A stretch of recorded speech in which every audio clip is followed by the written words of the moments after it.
Jadi katanya Ghazali, ya pingin bahagia itu simple. Kita sudah punya semua fasilitasnya. Allah sudah ngasih kita. Apa yang dikasih? Kenikmatan duniawi dan kenikmatan ukhrawi. Semuanya nikmat.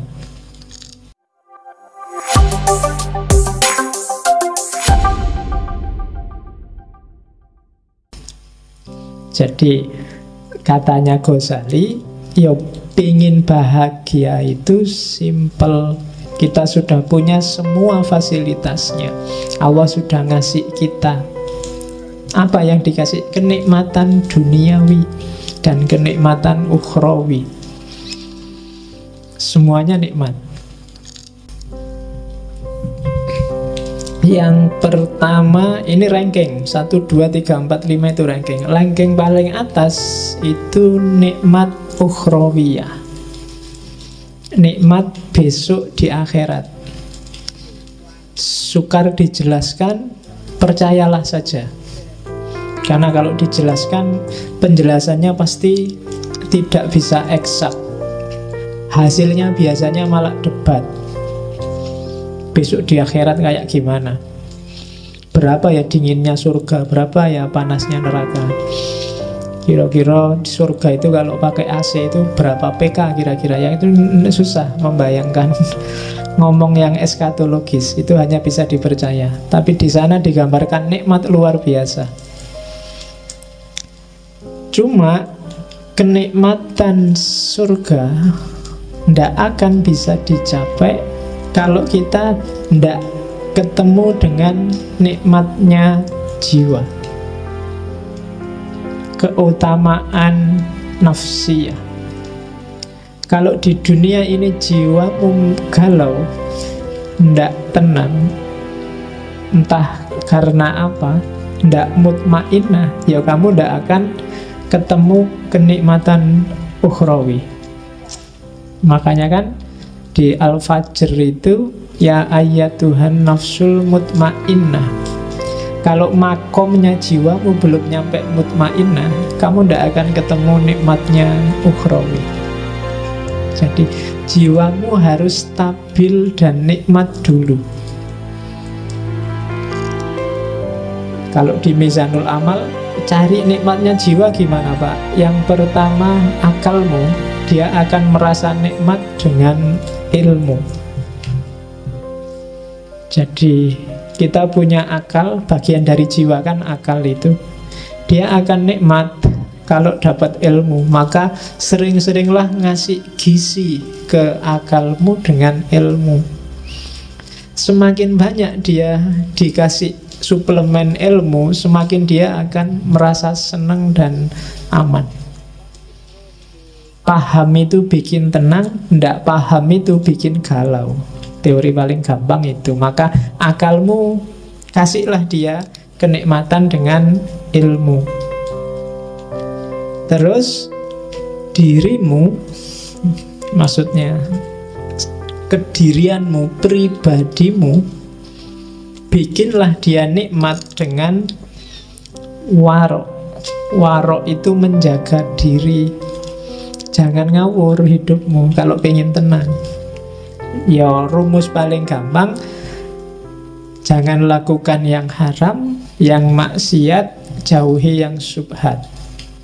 Kalau kalian jauh dari 3 hal ini, pribadimu akan merasa tenang. Jangan ketipu oleh enak sementaranya yang haram dan yang maksiat, apalagi yang syubhat. Jadi kalau akalmu selalu dapat suplemen ilmu dan dirimu terjaga dari yang jelek-jelek, kamu akan nyaman, jiwamu akan tenang. Terus yang ketiga, meskipun begitu, kamu juga harus memanjakan jiwamu dengan kesungguhan dan keberanian. Hiduplah yang serius, hiduplah yang punya cita-cita, punya target, dan berani. Yang keempat, adil. Adil itu hiduplah secara proporsional, baik di level fisik maupun di level rohani.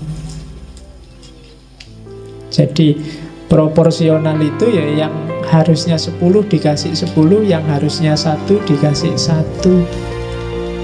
Fisik itu adil, kalau sehari butuh makan 3 kali ya dikasih 3 kali. Itu adil. Rohani itu adil ya sesuai dengan kebutuhanmu. Misalnya sudah waktunya nikah ya nikah aja. Sudah jatuh cinta waktunya pacaran ya jatuh cinta aja, enggak apa-apa. Nggak usah dibendung-bendung, saya anti pacaran pak, enggak mau jatuh cinta pak. Kalau jatuh cinta ya jatuh cinta aja, kenapa enggak? Wong itu fitrah. Yang enggak boleh kan melampiaskannya kayak gimana. Tapi yang fitrahmu untuk suka pada lawan jenis, bukan yang sesama jenis loh ya, itu penuhilah, enggak apa-apa. Kalau ini terpenuhi, kamu akan utama jiwamu, nafsiyahmu tenang, mutmainnah, baru kamu dapat kenikmatan ukhrawi. Cuma syaratnya tidak akan sempurna jiwamu tenang kalau badaniyahmu tidak sempurna. Ya kayak tadi loh, kalau fisiknya tidak adil, waktunya ada makannya kamu puasa terus, harusnya ada tidurnya kamu pakai melek terus, jiwamu juga tidak akan tenang, tidak akan mutmainnah. Harusnya kamu kawin malah bisa 4 kok malah tidak kawin-kawin, itu tidak mutmainnah. Harus dibikin tenang. Karena nafsu itu kalau tidak kamu tenangkan, lama-lama dia akan meledak. Karena dia nuntut terus disuruh bungkem, nuntut terus disuruh bungkem. Pada saatnya dia akan menyusahkanmu. Sama kan kadang-kadang santri itu waktu di pondok tidak boleh lihat TV, tidak boleh baca koran, tidak boleh bawa HP, tidak boleh itu. Begitu keluar dari pondok kuliah, dia yang pertama nyari pacar.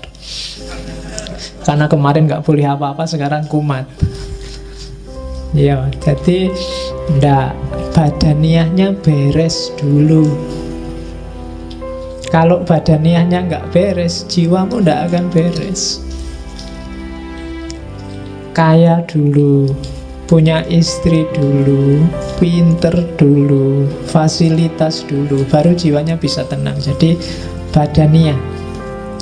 Kalau rumusannya Ghazali, paling gampang untuk ngecek apakah badaniyahmu sudah nikmat, sudah bahagia, yaitu yang pertama sehat, yang kedua kuat. Sehat itu kan berarti fit. Apa ada sehat yang tidak kuat? Ya banyak. Saya sehat pak, cuma tidak terlalu kuat. Olahraga biar kuat, ya kan? Tidak cukup sehat tapi juga harus kuat. Yang ketiga elok. Elok itu cakep. Jangan khawatir, setiap orang cakep sesuai perspektifnya masing-masing. Tidak apa-apa. Ya, kamu semua orang cakep, jangan khawatir. Nah, bahagialah. Kalau enggak, kamu enggak akan bahagia jiwamu. Kalau kamu tiap hari aku kok jelek, itu enggak akan bahagia hidupmu. Wis anggap aja cakep, wis tau, cok khawatir. Payu. Ayo. Itu kan kamu mikir, jangan-jangan ada yang gelisah, Pak, apa ada yang mau besok sama saya, Pak? Pasti ada. Asal standarmu jangan tinggi-tinggi.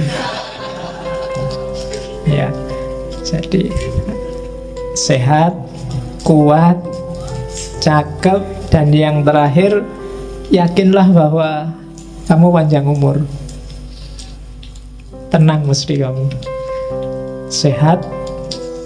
Ketika kamu sehat kan kamu ceria, sayang. Kuat juga gandengannya sehat. Mau apa-apa sanggup, itu kan kuat. Jalan kemana, ayo. Cakep. Jadi kamu merasa pokoknya tidak ada celahnya diriku ini, Allah ngasih aku lengkap, alhamdulillah. Dan panjang umur. Orang yang merasa punya kualifikasi 4 ini secara badaniyah, maka dia sebenarnya sedang bahagia secara fisik. Cuma selanjutnya, untuk nikmat badaniyah kita butuh kenikmatan eksternal dari dunia di luar diri kita. Kita butuh punya harta, itu kan di luar. Kita butuh punya keluarga, itu di luar. Kita butuh dihormati orang, itu juga dari luar.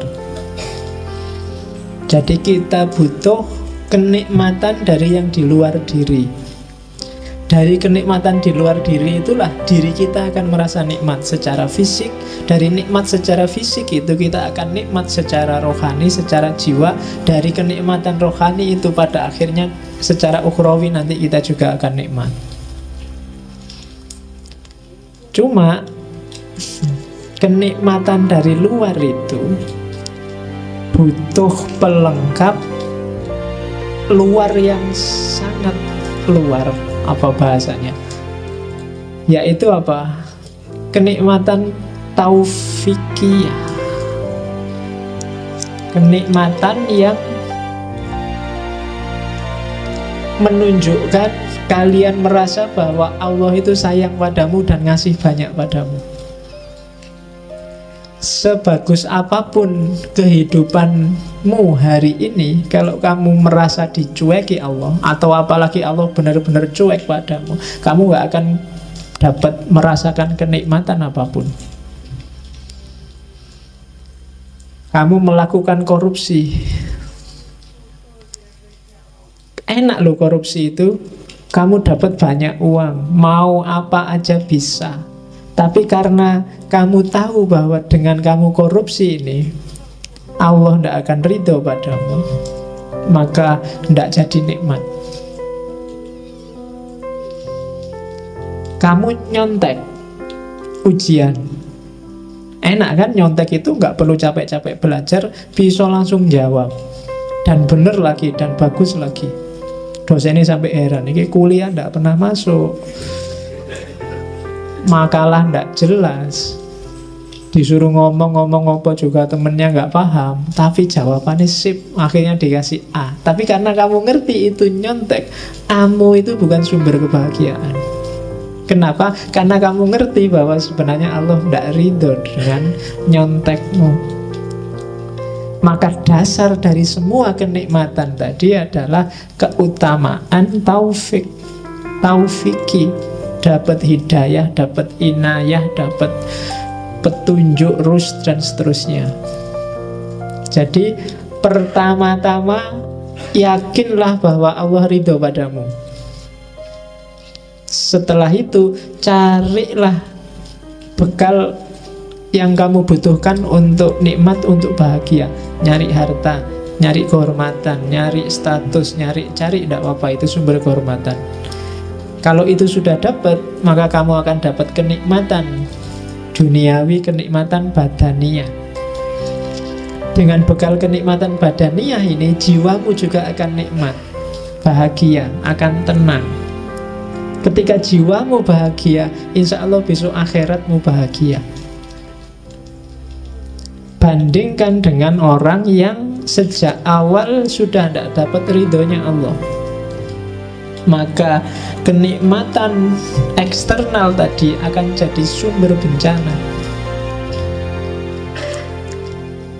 Kenikmatan badaniyahnya akan disetir oleh nafsunya, maka jiwanya nggak akan jadi tenang, dan di akhirat juga otomatis kacau.